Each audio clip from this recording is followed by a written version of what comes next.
On the holy mount stands the city he founded. The Lord loves the gates of Zion more than all the dwelling places of Jacob.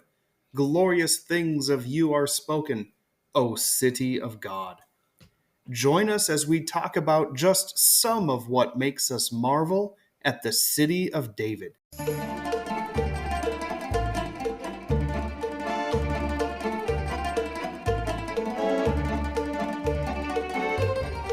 Welcome to the Shalom Y'all Ministries podcast. I'm your co-host, Adam Keim, along with my dear friend, Dr. Daniel McCabe. Daniel, another Christmas season has come and gone, and we are bracing for a new year. Any big plans for 2025? Yeah, for our church, small church that I pastor, I've declared 2025 the year of the Bible, and I've encouraged our church members to read through the entire Bible if they can make that commitment, but at least make a commitment to read through some portion of Scripture this year, something that they can know they can be successful at, and so make a goal to do that. And so that'll be fun. And then another thing, I don't know if I've mentioned on the podcast before, but I'm exploring the possibility of putting together a book on the land of Israel. And so I'm going to pursue that this year as well. And lots of things, of course, for the family and whatnot. But yeah, it's going to be a fun year, I think. Excellent. That's great to hear. Well, we here at Shalom Y'all truly believe that a walk through the land deepens your walk with the Lord. Our mission is to teach and encourage those who love the Bible, the land of the Bible, and the people of the land. Our hope and prayer is that we could travel throughout the promised land with you, our listeners. So please be sure to reach out for how that could be possible for you or your group when the time is right. As we do with our traditional podcast format, we will begin with a couple of mini topics before our main subject of the city of David. Daniel, what do you have to lead off for us today? Well, I'm going to lead off with a question, and it's a music question, sort of. Think you'll catch on pretty quickly. And I wanted to ask you, I know you're not a great big country or pop or folk music fan, are you? And I mean, my musical interests vary. If it's a good song, it's a good song, no matter what Okay. the genre. But no, I'm not a big expert of country music or anything. Okay. Well, I'm going to mention a nickname, and you tell me who it belongs to. Let's start with that. Ready? So if I say the Man in Black, who is Oh, that's that? Johnny Cash, isn't Of it? course, yeah, Johnny Cash. And do you know why he's called the Man in Black? Did he wear black a lot? Yeah, he did. I don't know how that happened. I suppose we could read about it, but I know that he used to wear black outfits all the time to his concerts. I don't know if he did that originally, always did, or something he just sort of developed. But yeah, he became known as the Man in Black. I even think he wrote a song about it. So, but even if you're not a country pop or folk music fan, it's hard to imagine that most people wouldn't at least recognize one of his iconic tunes. So when you think of Johnny Cash, what tunes come to mind for you? I know the Ring of Fire. Yeah, that's obviously one of the big ones. Yep, I don't celebrate his entire catalog because No, I no. don't know much about it. But I know Ring of Fire. I know there's a song called "Hurt," although I think that was a cover, more modern. His later time before he died, he covered a song called "Hurt." But I don't know. Ring of Fire is what comes to mind. Okay, how about this one? How about I Walk the Line? Oh yeah, Walk the Line, of course. And Yeah, the movie about his life was named Walk the Line. gotcha. And then another one that I don't know if it's just popular for me or it's the one I knew or if everybody knows it, but do you remember the song Daddy Sang Bass? Yes, that okay. Yes. Right, with like Daddy sang bass, Bass, Mama Mama sang. sang tenor, me and Yes. little brother would join right in there. Do you remember Yep. that? Yes. Okay, I thought that was a fun one too.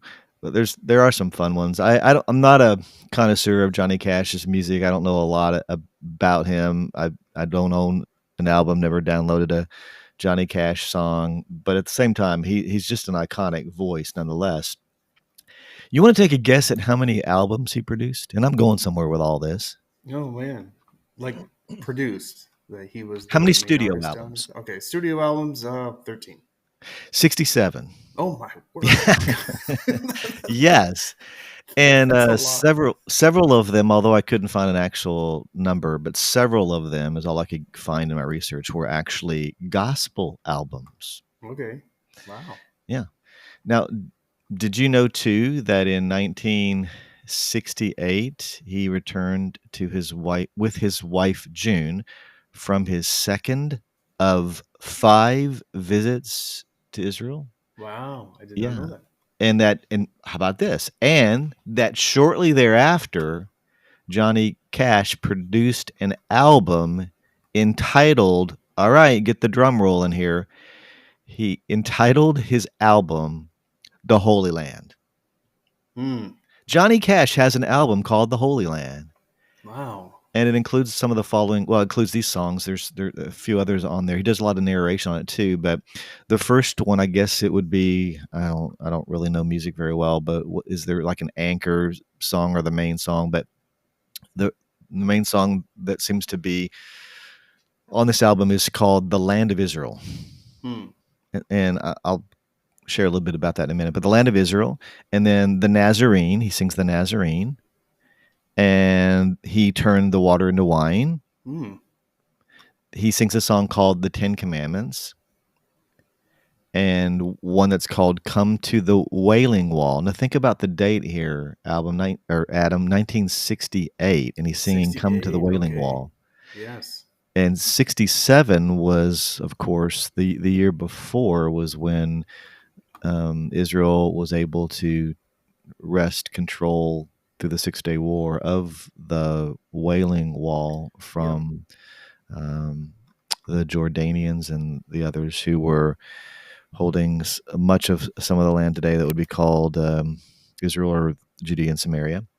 Hmm. And so come to the Wailing Wall. Of course, now we don't call it the Wailing Wall anymore. We call it the Western Wall, and because the Jews Hmm. don't wail for it anymore, they have it, right? And then there was one other song called "God Is Not Dead" that struck my attention. When I was going through looking at this particular album, and strangely enough, of all the songs that were included on this particular album, and they all seem to be related to the Holy Land in some way, except for one song. And guess what song is on here? Daddy Sang Bass. Oh, It no way. doesn't seem to fit the theme at all or any of the songs, but there it is, right there on the Wow. Holy Land album. That's amazing. I know. It just struck me as really funny. But of course, that's the Daddy Sing Bass is the song that people know. It is. Yeah. So maybe it was just sort of a family song and you wanted to include it on there. I don't know. Or maybe I just need to listen to the song again sometime and maybe there's something on there that's connected to it. I don't know, but Maybe Daddy Sang Bass in Tel Aviv or something like, maybe yeah, maybe the it second was verse left says that. unstated. Sure. Yeah. Yeah.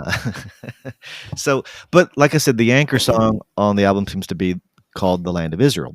Hmm. It's really kind of catchy, so I won't sing it for you, or we won't play it. But here are the lyrics, okay? And I'm going to ask you a fun little question at the end. All right. This is like But a bonus trivia question, isn't yeah, it? I know. So, but here's the lyrics of the song. It says, and remember, what's the title of the song? "The Land of Israel." Land of Israel. Okay, now listen carefully. From the top of Sinai to the Sea of Galilee, every hill and plain is home. Every place is dear to me. There the breezes tell the stories, oh, what stories they do tell of the mighty things that happened in the land of Israel. Here, where Moses and the prophets spoke of one who would be king, of a heavenly Messiah and the blessings he would bring. Oh, to hear the call again, all is peaceful, all is well, upon every rock and mountain in the land of Israel. Hmm. It's kind of fun, and people can look it up, I suppose, on the internet. And I actually listened to the whole album the other night to enjoy it. But there's a funny little historical fact nestled in the first line of these lyrics, where it says, "From the top of Sinai to the Sea of Galilee." This may be one of those, can you guess what Daniel's thinking? But why do I want to sort of highlight those words in a song called "The Land of Israel"? Okay, well, the geography nerd in me is thinking Sinai's not in Israel proper. It's not, but Um, it when was will it, be in Adam? Israel. Sorry, go ahead. Yeah, I was gonna say it's not now, but Yeah. when was it? It well when the borders of Israel were given. I mean, it will be in millennial Israel. Yeah, well, you may recall as I kind of rattle this off, and I had the advantage of preparing, but in 1967, not only did they get the Wailing Wall, but they They did get all of Sinai also Peninsula, yeah. occupied Sinai. And then they gave it back to Egypt. Or they Yeah, in gave it 19 to Egypt. yeah, in 1982, they deeded it back to them. But it's so funny that a year after they took the land, and he writes this song called "The Land of Israel," and he begins from the top of Sinai Ah, yeah. to the Sea of Galilee. That would have been sort of like from Dan to Beersheba in the Bible times, or from Yes. Minneapolis to Stephenville, Texas, for you, you know, in Yep. these days, kind of a north to south kind of equation. But how fun that now you can't say from the top of Sinai to the Sea of Galilee. I guess you have to say from the city of Eilat, you know, to Yeah. the Sea of Galilee or beyond. So, or You Mount could say the Hermon. top of Hermon, Yeah, quite you could. literally today, as in it's only in the past few weeks that they've really there's some contention there, but all of Hermon now seems to be kind of being incorporated more or less into the nation of Israel. Yes, yeah, and Yeah. that's a fun news item, isn't it? Yeah, it's really interesting. Well, Yeah, Johnny Cash, Israel Traveler. Who knew? the Man in Black. That's wonderful. Well, for my main topic in a little bit, I will provide a brief survey of the history and geography of the city of David. But for my mini topic, I will do something Christmassy, I suppose, since 'tis is still the season. And but this time, let's look at the darker side of the birth of Christ. And what I mean by that is the great sin that was committed by Herod shortly after Jesus' birth. Now, when the Magi from the east were looking for the baby that was to be king over Israel, Herod the Great, and that title, of course, was not referring to his moral character, but to his otherworldly exploits, Herod the Great, who was famously paranoid and zealous to maintain his own power, he made a desperate attempt to eliminate the threat of this future king's claim to his throne.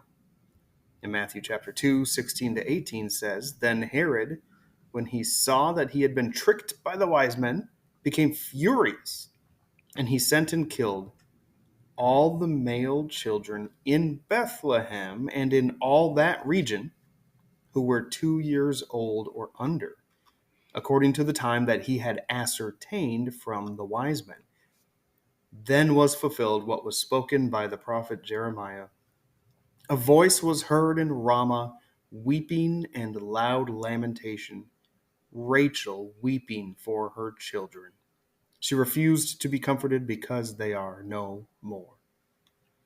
Now, this account gives us a time frame of up to 2 years' time since Jesus was born, which would place his birth as far back as 6 BC, since Herod most assuredly died in 4 BC. Thankfully, Joseph had already taken his family to Egypt to escape this horrifying event upon the warning that an angel gave to him in a dream. Herod's slaughter of the innocents, as it is known, was so evil and heartbreaking against the Jews that Matthew cited Jeremiah 31 and applied the lamentation of Rachel herself to that event. Now, Rachel there was serving as the kind of symbolic mother over the whole people of Israel, even though Judah was born to her sister Leah. Rachel was, after all, Jacob's first love. But the reference to the city of Ramah that hears Rachel's weeping, I think, is a very good indication that Rachel's tomb, which has competing locations, is actually not in the traditional site of Bethlehem, but rather about 10 miles to the northeast on the Benjaminite Plateau close to Ramah. There are reasons for and against, both locations of Rachel's tomb. The traditional celebrated one is in Bethlehem, but this mention to In Ramah, a voice was heard in Ramah, Rachel weeping. Could be a good indication that her tomb was very close by the city of Ramah. The other, one of the possible locations. But this mass murder by Herod is a classic example of what someone's jealousy can do. The sin nature that lies in all of us is capable of taking us to extremes that would surprise even ourselves. But thanks, of course, to the birth of Christ and what he would eventually accomplish on the cross, freedom from that sin is available to all who believe. Daniel, what is this month's trivia question? Sometimes I have trivia questions that are pretty complicated and takes a lot to get in them and out of them. This won't take too much, but Okay. people know pretty quickly, though. If I were to say to most 12-year-olds, especially if they've been in Sunday school or Awana, or even younger than that, I can ask some 8-year-olds who can answer questions like, how many books of the Bible are there? And they'll quickly say 66. And then I'll say, well, how many in the New? 27. How many in the Old? And how many are there in the Old? 39. 39, Mm-hmm. right? But wait, the Christian Old Testament, it's the same as the Jewish Bible, what we would call the Old Testament, but the books aren't arranged in the same order as the Hebrew Bible. So, my simple question relating to all this is, what is the last book in the arrangement of the Hebrew Bible? Now, some of the books are the same. Some of the books are very different in their order. So we'll see if I can trip you up, Adam. So what's the last book of the Hebrew Bible? Is it A, Chronicles, B, Esther, C, Malachi, or D, Psalms? And we'll have the answer for you later in our podcast.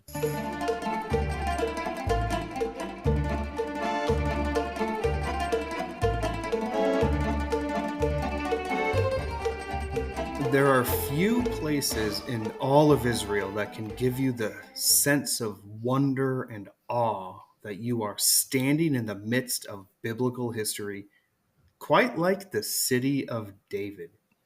Now, being that we just enjoyed another Christmas, our minds probably go to Luke 2:11, when the angelic announcement to the shepherds was, "For unto you is born this day in the city of David a Savior who is Christ the Lord."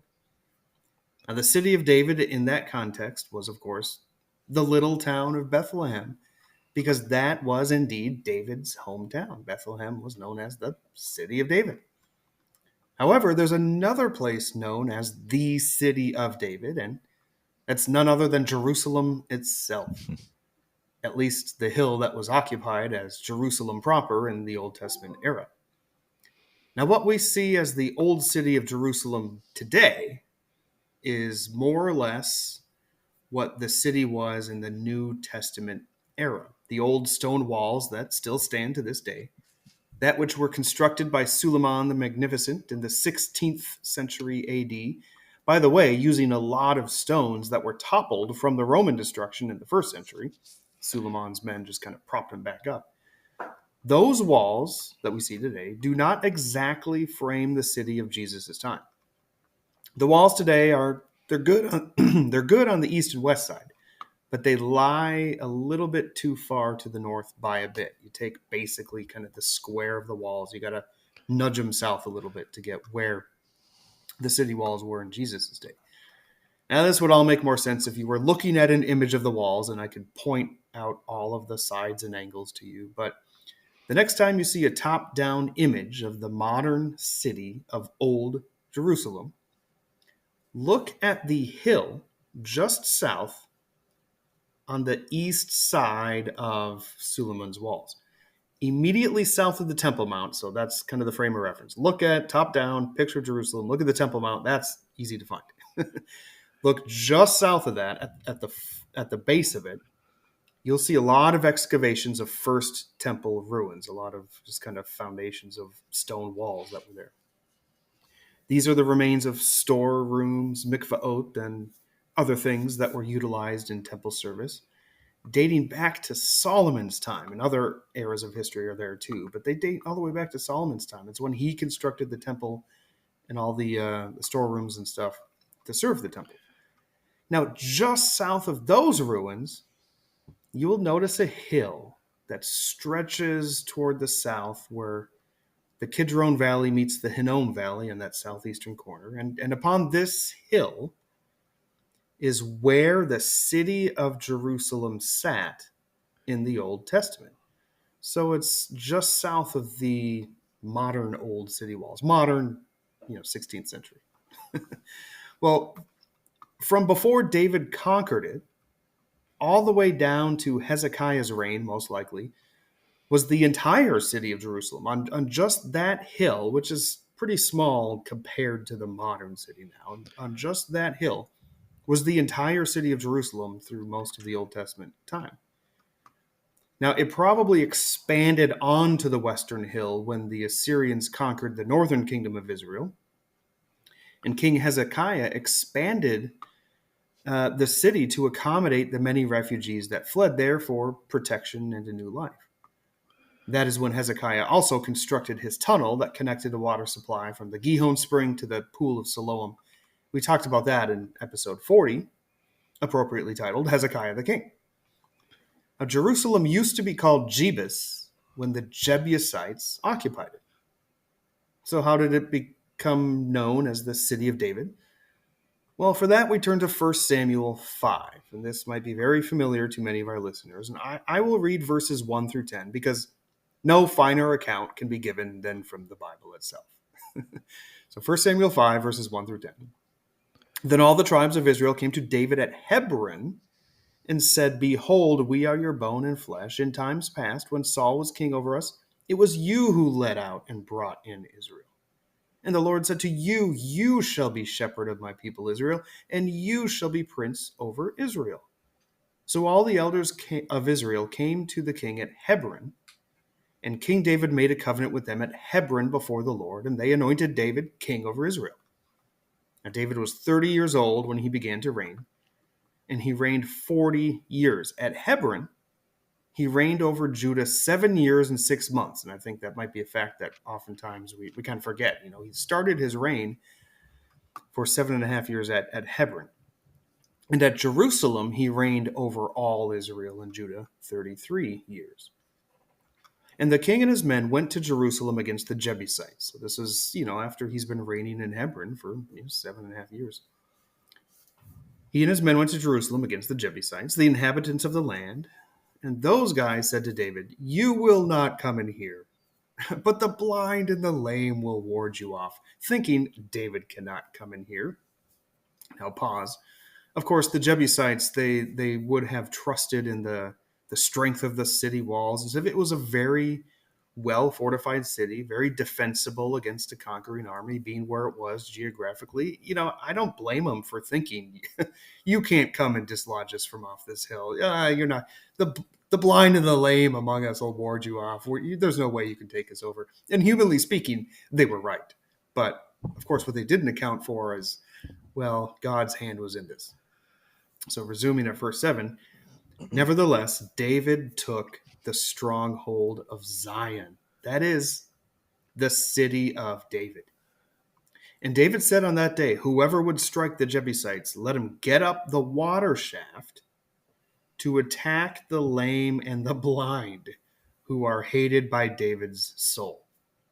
And that was David kind of mocking back at the Jebusites. Hey, let's get those lame and blind if you say those are who are going to repel us. And the water shaft, Daniel, we talked about Hezekiah's tunnel in that episode. But the water shaft, there's different shafts. If you go to the city of David and you walk through Hezekiah's tunnel, where you start, which is now underground, is the Gihon Spring, and where Hezekiah defended it and built it up. And along your walk, you'll come to a water shaft that, a lot of people consider that's where Joab climbed up to take the city. Was it that specific one?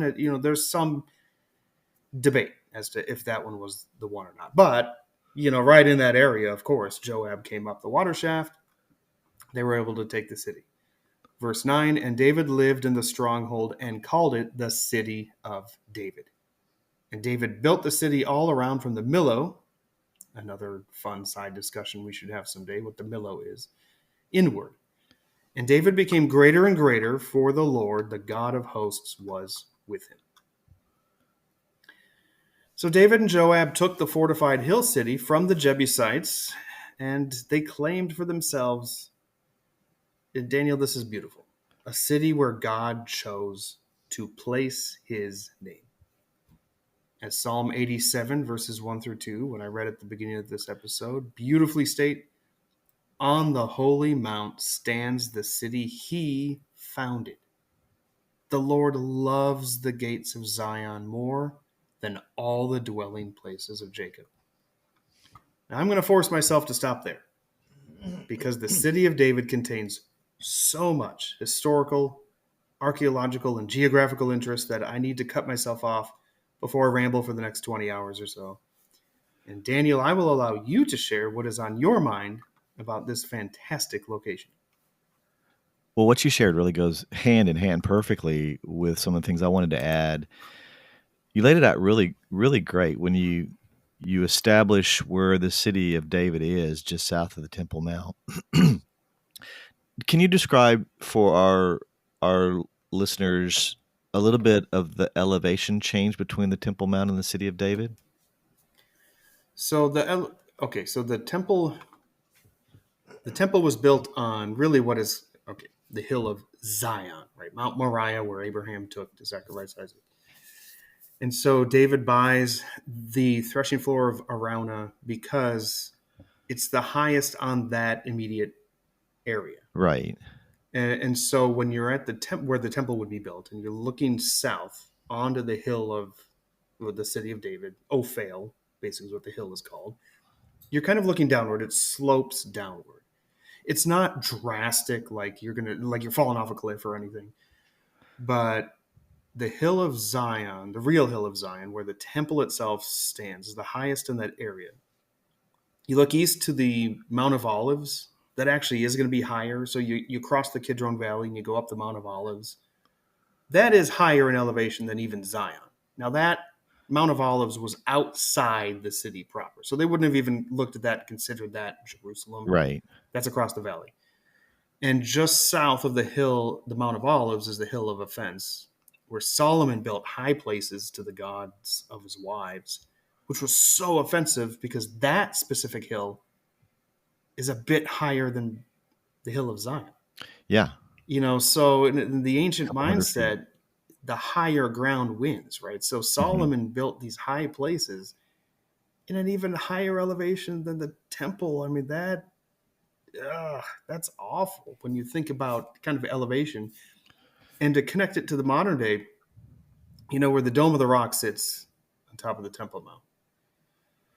And those who hold the Dome of the Rock will look down on the Jews at the Western Wall. You mentioned the Wailing Wall, the Western Wall. And they have their minarets built higher because they will consider, hey, you know what, you can wail all you want. You can worship all you want at that wall. It doesn't matter because we're looking down on you. We're higher, so we win. Right. So they think we win because we have the higher ground.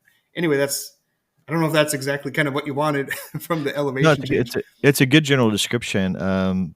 What I guess I wanted the listeners to feel is just exactly what you're describing, all the different elevation changes in the area. And if you go from the Temple Mount, as you keep giving us as a good anchor point, and if you go down south, as you described, down to the city of David, it's a pretty sharp little descent. Like if you were trying to go up from the city of David to the Temple Mount, by the time you get there, you're winded. You, Yes, you, yeah. your your calves could even be burning. It's not a slow grade. It's a pretty significant descent. Would you add anything to that description?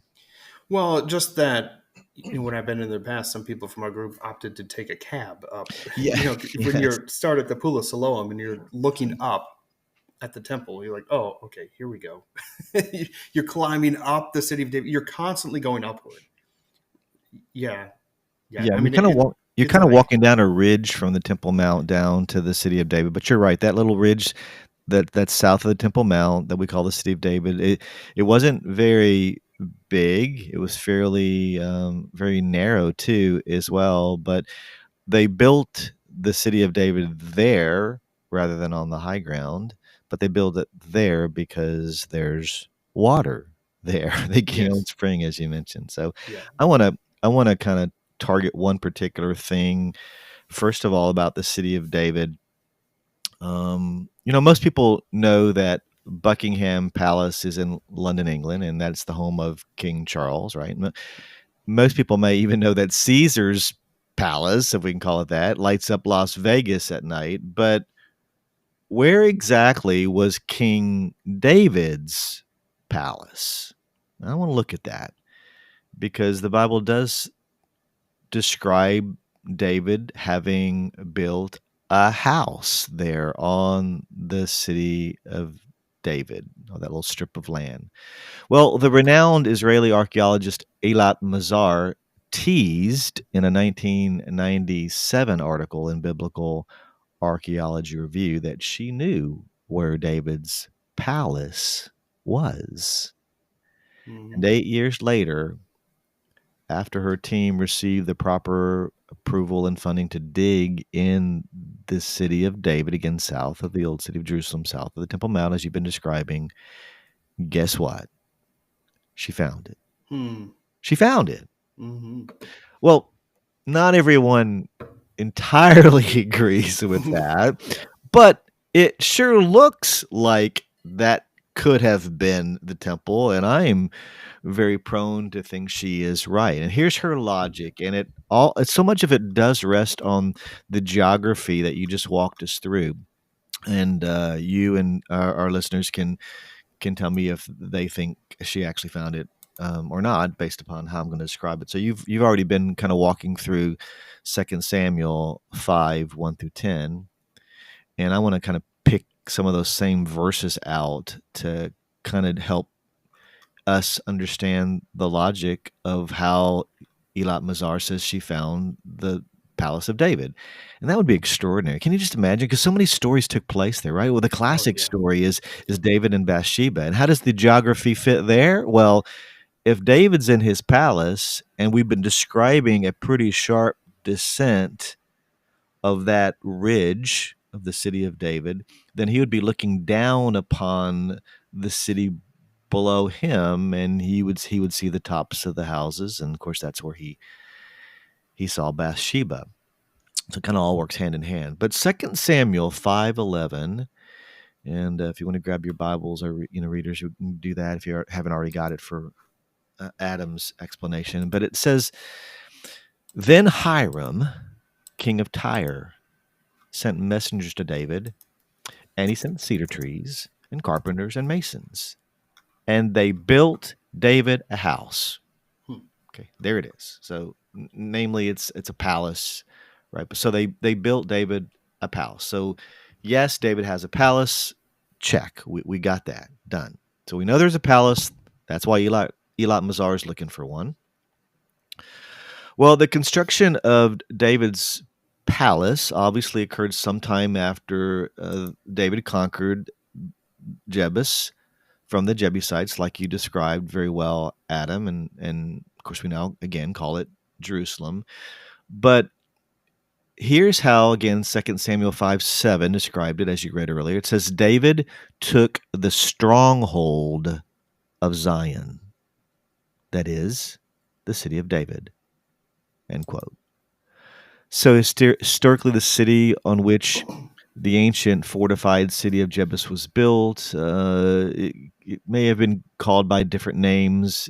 Some call it the Ophel. It could have been the original Zion mentioned throughout history. It's hard to kind of get names to match exactly with the modern names, but before the city routinely became known as Jerusalem, it was Jebus, and they there was a stronghold there that the Jebusites had built. Obviously, there was a stronghold based upon the narrative you just described, where they didn't think anybody could get in, and certainly David wasn't going to be able to get in.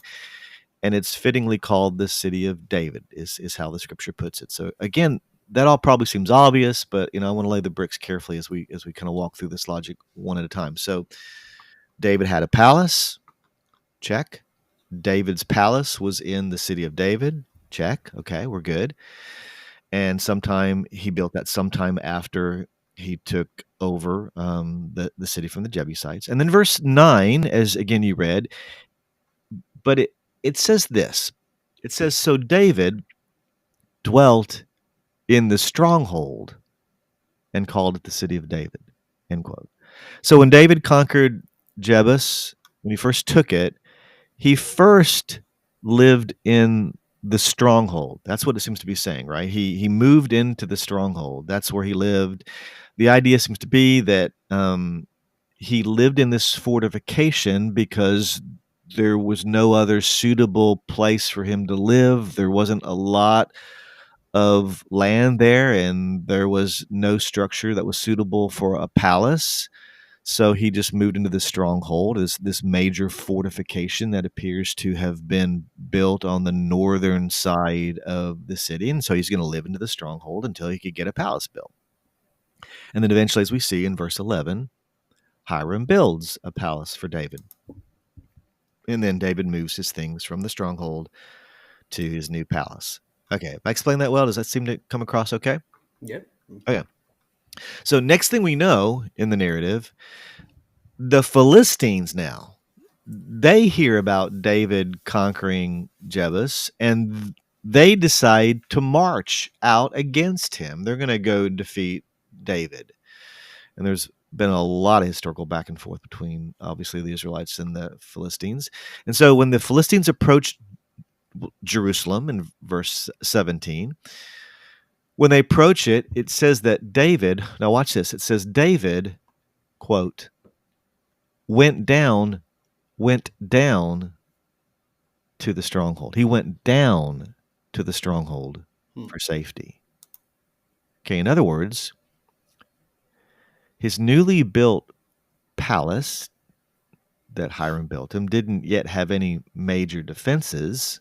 So David leaves his palace upon hearing that the Philistines are coming, and he enters the stronghold, the fortification that was still behind the existing walls that were there when the Jebusites had the land. So the stronghold, again, it guarded the northern wall of the city. It was the most vulnerable side of the city. It was the highest point in the city, and so they needed to build a stronghold, a fortification there to protect against the enemy. And David's going to plan on staying in the stronghold until the Philistines either went back home or they're defeated by David.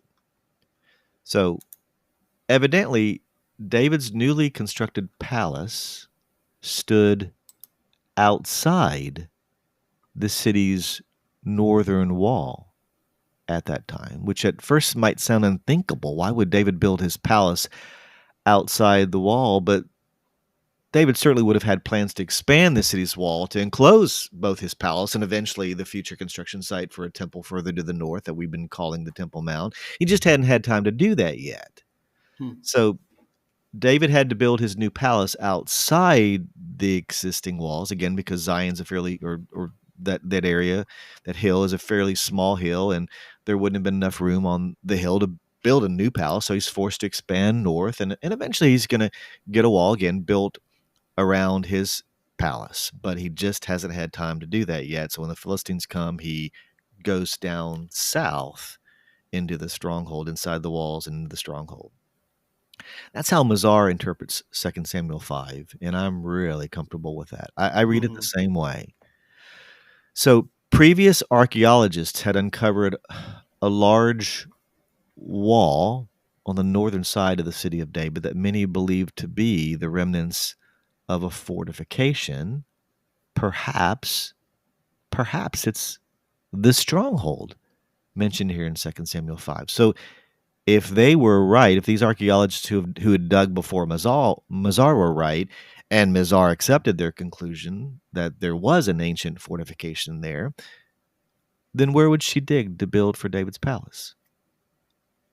Well, she would dig immediately north of this wall, because to go uphill from the wall, from this fortification, would mean you must go north. And verse 17 said David went down to the stronghold from his palace for safety.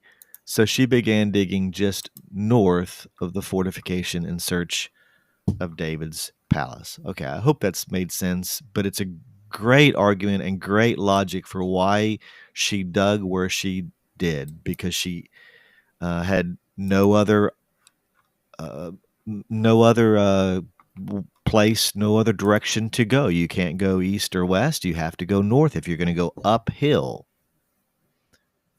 The reverse of David's going downhill into the stronghold when the Philistines came. So in her 2005 dig, where she dug right north of that ancient wall that other archaeologists had uncovered, Mazar began to find things. He uncovered first a Byzantine house, which would date to the third through seventh century A.D. And then she found that this house was constructed on the remains of a second temple residence, which would date to the first century BC through the first century AD, that era. And that house was in turn erected on the remains of a much earlier structure that she and her team, when they discovered it, didn't know what else to call it. So they called it the large stone structure, because obviously it was very large. And it was named as such because of some of the impressive stones, the massive walls, 6 to 8 feet in thickness. And nearby, they found debris of some massive ashlar stones and a strikingly beautiful capital. It was a large structure. And she began to put two and two together and say, the beautiful carvings, the massive ashlars, the large stones used to build this building, some 6 to 8 feet in thickness, at least the walls 6 to 8 feet in thickness.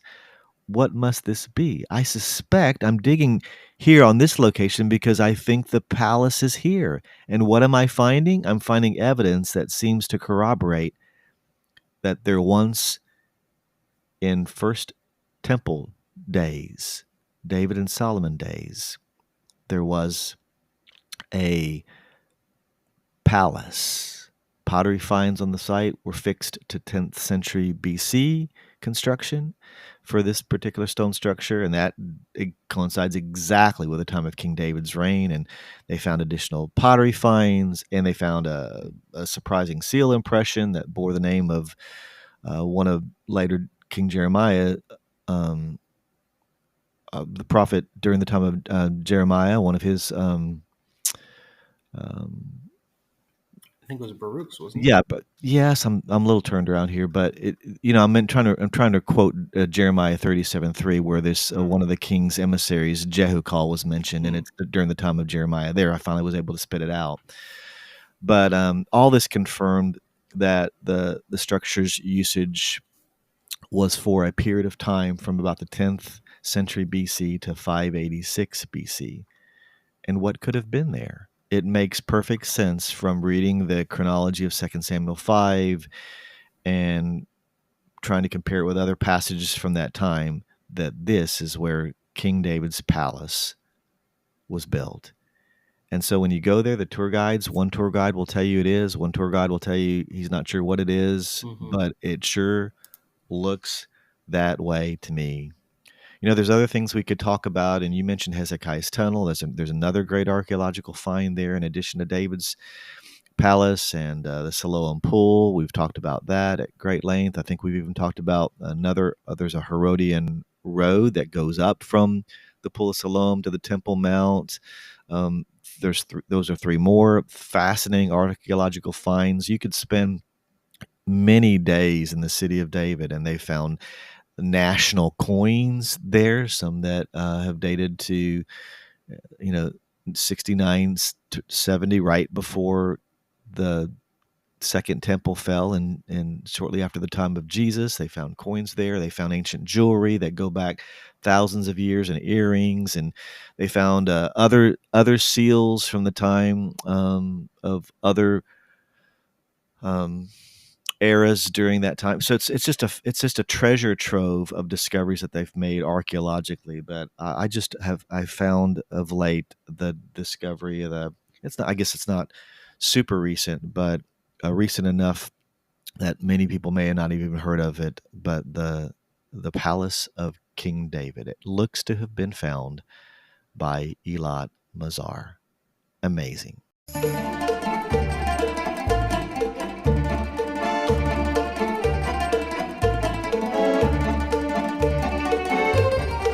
Well, let's return to our trivia question before we begin to close things out. And Adam, I asked, what's the last book in the arrangement of the Hebrew Bible, which is different from our Old Testament? What's the last book of the Hebrew Bible? Is it Chronicles, Esther, Malachi, or Psalms? Well, I do know this one. Okay. As we look at our Bible, our English Bible, we're looking at Malachi as the last book of the Old Testament, and it ends with God announcing that He's going to send Elijah before the great and terrible day of the Lord to turn the hearts of the fathers to the children, and vice versa, lest He strike the land with a curse, and that's how it ends. It's like, wow, Right. what a bummer way to answer a threat of striking the land with a curse if this doesn't happen. But if you look at the arrangement of the Hebrew Bible, you would find that the last book is, Second Chronicles, I believe. Is that correct? You're right. Of course, they combined First and Second Yes, Chronicles into into one one, but yes, it Chronicles, would yeah. be our Second Chronicles. Absolutely right. Good job. Yep, and that one ends then, if you look at that, it ends on a much more positive note. It's the decree of Cyrus declaring that the Jews should go up into their land. And so if you look at the Hebrew Bible, it ends in a much more positive note. Well, Malachi ends in a positive note too, because the implication he's going to send Elijah. He Yes. will succeed, lest he strike the land of a curse. It's all good. Both of them. Well, really, the Malachi one is pointing to really the future when Jesus comes back. So that ends on an even greater positive note than Cyrus's decree does. But the answer is Chronicles. Well, you got it right. Good job once again. All right, thank you. Well, we hope that you have enjoyed this discussion about the city of David. Well, I think we just scratched the surface, Daniel. I mean, I've been reading up on current discoveries that they're making to this day. There's current digs going on, and what was a giant parking lot in the Hill of Ophel. They've discovered new channels dug into the ground. They're trying to figure out what it was. Part of the Yes. original wall structure. Was it agricultural? Was it a moat? Yes. Was it a moat? Yeah. That it's been fascinating just reading up on that, and you can find stuff online. And it's amazing. The city of David truly is a treasure trove of so much, and there's so much more that we could say. But we hope that you, dear listener, now have a spark of interest to explore more about the place that David called home and where God chose to place His name then and forevermore. Shalom, y'all. Shalom, y'all.